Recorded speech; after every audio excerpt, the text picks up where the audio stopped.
Já que o TDAH é o transtorno da moda, então vamos falar um pouquinho sobre o TDAH. Salvo a brincadeira aqui, porque sempre que eu escuto isso, né? Mas o TDAH, agora todo mundo tem TDAH, ter TDAH está na moda. Eu me faço a questão, trago a reflexão. Será que, assim como o autismo passou por isso, inclusive, será que agora todo mundo tem? Ou será que ele era subdiagnosticado?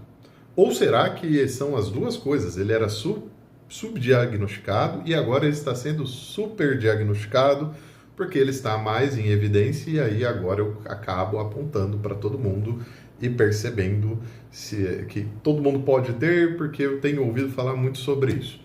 Bom, eu venho trazer a minha colaboração aqui, especialmente apontando para características do TDAH em adultos.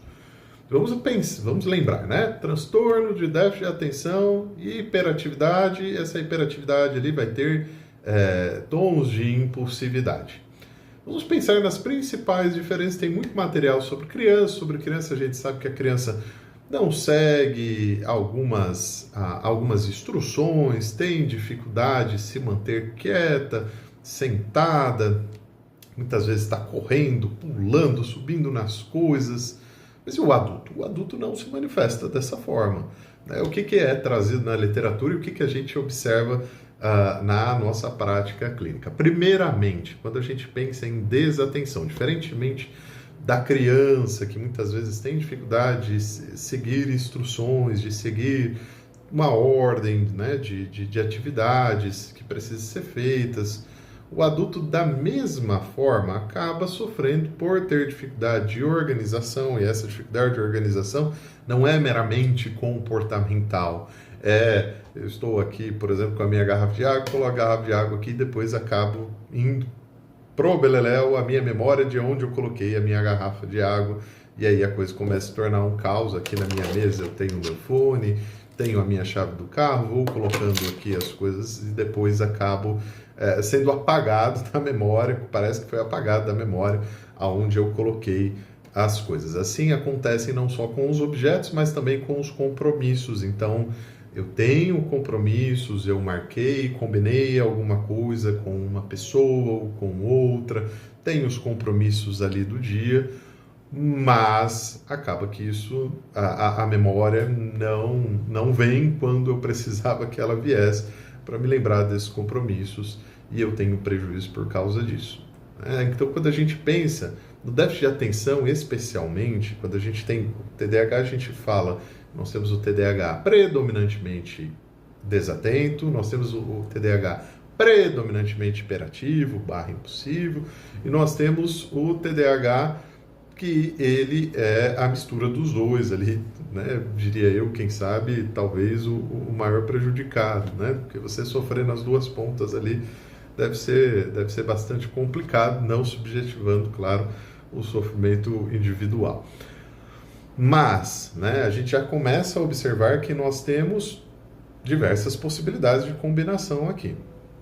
Então, vamos falar. Eu comecei comentando sobre o desatento. Desatento, isso daqui, né, que eu comentei. Não sabe onde colocou, não lembra os compromissos que tinham, né, quem é aniversário de quem.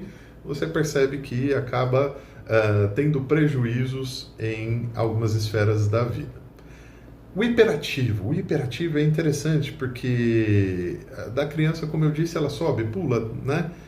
E o adulto, ele tem comportamentos que podem ser mais sutis. Sim, tem adultos que se levantam e no trabalho, no escritório, onde em tese esperaria-se que eles ficassem sentados no seu computador, fazendo suas atividades, e no fim das contas ele levanta, vai puxar papo com um amigo, vai tomar um cafezinho, fica se remexendo na cadeira. Então nós temos essas manifestações motoras, mas nós temos algumas outras formas de manifestar isso que são um pouco mais sutis, como, por exemplo, roer unhas, ficar mexendo no cabelo, na barba. Eu vi esses dias um paciente que ele era mistura de tudo isso e ele ainda ficava cutucando ali a perna, os fios de cabelo da perna, e daqui a pouco mudava para o cabelo da cabeça, e daqui a pouco começava a mexer com as mãos. Você via a inquietação muito nitidamente na questão motora, mas você precisaria pegar essas sutilezas. Quando a coisa não acontece de maneira interna, então a hiperatividade às vezes pode se manifestar como uma dificuldade de relaxar. Então, o paciente vai dormir e aí a hora que ele deita começa, nossa, será que eu não deveria estar fazendo isso? Será que eu não precisaria ter resolvido isso? Será que dá tempo de eu fazer isso? O que eu vou fazer amanhã? Ele começa, né, a pensar, eu deveria estar fazendo aquilo, e você vê que é difícil de conseguir, por exemplo, começar a dormir, porque aqueles pensamentos ele vêm, ou na verdade, vamos pensar até numa... nós sabemos que muitos de nós, quando vamos dormir, é aí que vem aquele monte de pensamentos, mas a pessoa está lendo, então ela pega um livro, ela vai tentar começar a ler, e aí começa a vir pensamentos, perguntas que não tem nada a ver com aquilo, com aquela atividade que ela está fazendo. Ou, né, lembrei aqui de um exemplo que é muito importante, essa sensação de inquietação, ela acaba tomando a pessoa até mesmo nos momentos de lazer. A pessoa ela não consegue, por exemplo, ir para a beira da piscina e relaxar, meramente encostar ali na boia, encostar ali na espreguiçadeira e conseguir relaxar, né? Tomar o seu sol, ler um livrinho, ficar ali na água, né? Não consegue estar se sentindo relaxado, inclusive nestes momentos onde, em tese, todo o contexto favorece com que a pessoa se sentisse mais tranquila. Então, quando a gente pensa em hiperatividade, nós estamos pensando numa pessoa que pode, né, pensando no adulto, que ele pode manifestar dessas diversas formas, desde movimentos motores mais grossos, como alguns um pouco mais sutis, como eu citei aqui, e até mesmo essa inquietação interna, especialmente em momentos onde era esperado que a pessoa conseguisse relaxar, né? E quando a gente pensa, né, no misto ali, que tem os dois, na verdade a pessoa vai ter o prejuízo nas duas pontas, né? Importante destacar, né, nós não estamos dando possibilidades aqui de diagnóstico. Se, né, desconfia que tem, procure uma avaliação com um profissional, mas se quer ter algumas informações adiantadas que podem te ajudar a decidir, inclusive se você vai pagar, se você vai buscar por uma avaliação e vai se dedicar a isso, primeiramente, esses prejuízos, eles precisam aparecer em pelo menos duas. Por que pelo menos duas? Uma vez eu me fiz essa pergunta, eu não encontrei essa resposta em nenhum lugar, mas para mim ela é óbvia, para mim que trabalho com psicoterapia. Porque se acontece em uma situação específica somente, a gente vai avaliar se aquilo não é contextual. Então, por exemplo, não consegue estudar. Mas, às vezes, a pessoa consegue se concentrar em todas as outras áreas da vida, relacionamentos, no lazer, ela consegue no trabalho, mas no acadêmico, então, às vezes, isso pode ser contextual. A pessoa não tem motivação, não gosta daquilo que está estudando, então pode ser contextual. Agora, quando isso aparece em diversas esferas da vida, social, acadêmico, no emprego.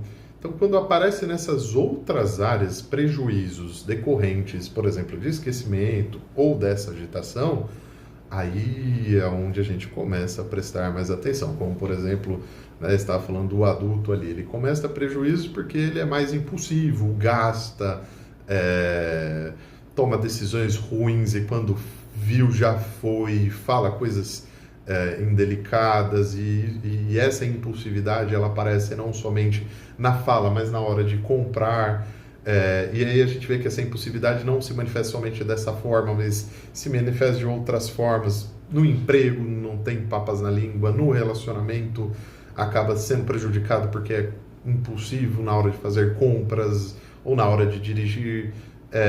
São sinalizadores de que isso pode estar associado com o transtorno de déficit de atenção e hiperatividade, considerando que a pessoa ela tem esses mesmos comportamentos em diversas, né, em mais de uma área da vida, né, em diversas esferas da vida dela. E segundo critério, isso precisa ter aparecido de alguma forma lá na infância, né, das maneiras que aparecem na infância, resguardado as características. Então, quando a gente pensa no déficit de atenção, talvez a gente esteja falando de uma criança que tem mais dificuldade de seguir orientações, ou de entender instruções, ou de entender aquilo que está sendo ensinado, precisa de mais tempo. Ou quando a gente está pensando em hiperatividade, que sobe, desce, e pula, e, né, bagunça. Então, isso precisa estar aparecendo antes dos 12 anos de idade, né? Agora, se eu tenho todas essas condições, eu sou um adulto que sinto alguma dessas coisas que eu comentei, percebo que eu tenho prejuízos em mais de uma esfera da minha vida por causa dos mesmos problemas. E quando eu olho lá no meu histórico, lá na minha infância, eu percebo que eu tive prejuízos lá também.